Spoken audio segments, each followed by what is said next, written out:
చామల కిరణ్ కుమార్ రెడ్డిని గెలిపించుకున్నాము. ఆయనను పార్లమెంట్కి పంపిద్దాము. మనకి ప్రతి ఒక్క నియోజకవర్గం పరంగా ఏ ప్రాబ్లం ఉన్నా కూడా ఆయన ఖచ్చితంగా మన కోసం నిలబడతాడు, మన పనులు చేస్తారని నేను ఆశిస్తున్నాను. మీ నాన్నగారికి ఇప్పుడు మీ పాత్ర చాలా ఉంది, ఎవరు అవునన్నా కాదన్నా తదుపరి మీ కార్యాచరణ అనుకుంటున్నాను. నేను యాక్టివ్ సోషల్ సర్వీస్ వర్క్ అయితే టేకప్ చేశానండి. నాన్నగారు గత 20 ఏళ్ళుగా చేస్తున్నారు. ఆయన వెలిగొండలో ఒక పాఠశాలకి ల్యాండ్ ఇవ్వడం జరిగింది. ఆయన చాలా చిన్న వయసులో ఉన్నప్పుడే ఆయన చేసిన మొదటి ప్రాజెక్ట్ నుంచి కొంచెం ఇట్లా డొనేషన్ లాగా ఇచ్చారు. అలాగే కాకుండా వాటర్ ప్లాంట్స్ పెట్టడం కానివ్వండి, లైక్ వికలాంగులకి, లైక్ చదువుకునే పిల్లలకి, చదువుకోవాలనుకుని వాళ్ళు చదవలేని పరిస్థితుల్లో ఎకనామిక్ రీజన్స్ వల్ల వెనుకబడి ఉన్న కుటుంబాలకు ఎప్పుడు కూడా సాయం చేస్తూనే ఉన్నారు. సో సేవ అనేది మా ఫ్యామిలీలో మేము ఆయన చిన్నప్పటి నుంచి చూస్తూ పెరిగినాము. అది మాలో పుట్టుకతో వచ్చిందనే చెప్పాలి. ఆయన బిడ్డలా పుట్టడం నేను చాలా గర్విస్తున్నాను. ఆయనని ఇప్పుడు దాని కోసం చాలా కష్టపడ్డాము. ఆయన ఎలా అయితే గత 20 ఏళ్ళుగా సోషల్ సర్వీస్ చేశారో ఇప్పుడు ఆయన ప్రజా ప్రతినిధి అవ్వడంతో కొంచెం బిజీగా ఉంటున్నారు. సో ఆ పనులన్నీ యాక్టివ్గా మేము టేకప్ చేస్తున్నాము. కుంభం ఫౌండేషన్ తరఫున మేము చాలా యాక్టివ్ ప్లాన్స్ కూడా పెట్టుకున్నాము. ఆల్రెడీ అన్ని డిస్కషన్లో ఉన్నాయి. ఈ పార్లమెంట్ ఎలక్షన్స్ అయిపోయిన తర్వాత యాక్టివ్గా స్టార్ట్ చేయాలి. త్వరలో నేను ముఖ్య పదవులు చూసే అవకాశం ఉంది. అది ఇంకా ఇప్పుడేం చెప్పలేమండి.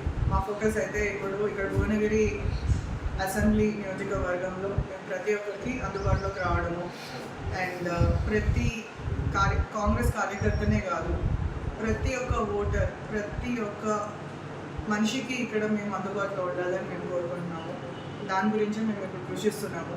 మా ఆఫీస్ సెటప్ ఇదంతా అడ్మినిస్ట్రేషన్ అంతా అయిపోయింది. But at the same time వెనకాల నుండి మేము సోషల్ వర్క్ చేస్తూ గవర్నమెంట్ తరఫున నాన్నగారు చేసే పనులు అంటే ఇక్కడ మన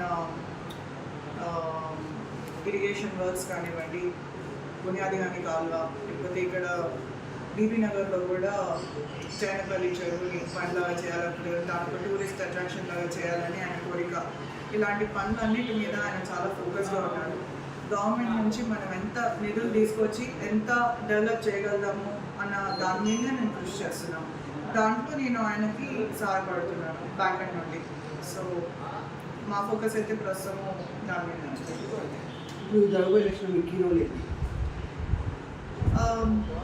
నేను చామల కిరణ్ అన్నకి కూడా ఈ ఎలక్షన్లో ప్రచారం చేస్తున్నాను, యాక్టివ్గా ప్రచారం చేయబోతున్నాను. ఆల్రెడీ ఇప్పటికీ చాలాసార్లు కాన్స్టిట్యున్సీకి వచ్చాను. ఆల్మోస్ట్ రోజు వస్తూనే ఉన్నాను. మా క్యాడర్ అందరితో టచ్లో ఉన్నాను. వాళ్ళందరినీ మోటివేట్ చేయడం, వాళ్ళకి ఎప్పటికప్పుడు మిడ్ పాయింట్లో ఉండడము, వాళ్ళకి ఏ సమస్య రాకుండా యాక్టివ్గా ప్రచారం చేసుకోవడానికి వాళ్ళకి సాయం అందించడం, అలాగే పోల్ మేనేజ్మెంట్లో కూడా పార్టిసిపేట్ చేస్తాను.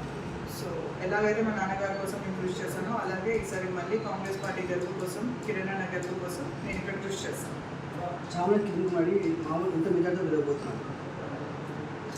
ఖచ్చితంగా 2 లక్షల ఓట్ల తేడాతోటి అయితే గెలుస్తారండి. అది ఇక మనము అదే డెసిషన్ డేట్ రోజు మీరు కూడా చూస్తారు. మేము నాన్నగారు కంటెస్ట్ చేసేటప్పుడు ముందు మా మీటింగ్స్లో కూడా మా కార్యకర్తలందరికీ చెప్తాము, 1,00,000 ఓట్ల మెజారిటీ, 1,00,000 ఓట్లు ఖచ్చితంగా పడతాయి కాంగ్రెస్ పార్టీకి ఈసారి. మేము ఎలాగైతే అన్నాము అలాగే కుంభం అనిల్ కుమార్ రెడ్డి గారు 1,04,000 ఓట్లతో గెలిచారు. సో ఇది ఇక్కడ ఒక హిస్టారిక్ గెలుపండి. ఎందుకంటే 40 ఏళ్ళుగా ఇక్కడ కాంగ్రెస్ పార్టీ అనేది క్యాడర్ ఎంత బలంగా ఉన్నా వాస్తవానికి ఇక్కడ కాంగ్రెస్ పార్టీకి ఇది చాలా బలమైన ప్లేస్. ఎంత బలమైన క్యాడర్ ఉన్నా కూడా గత 40 ఏళ్ళుగా ఎప్పుడు కూడా అది గెలుపు సాధ్యపడలేదు.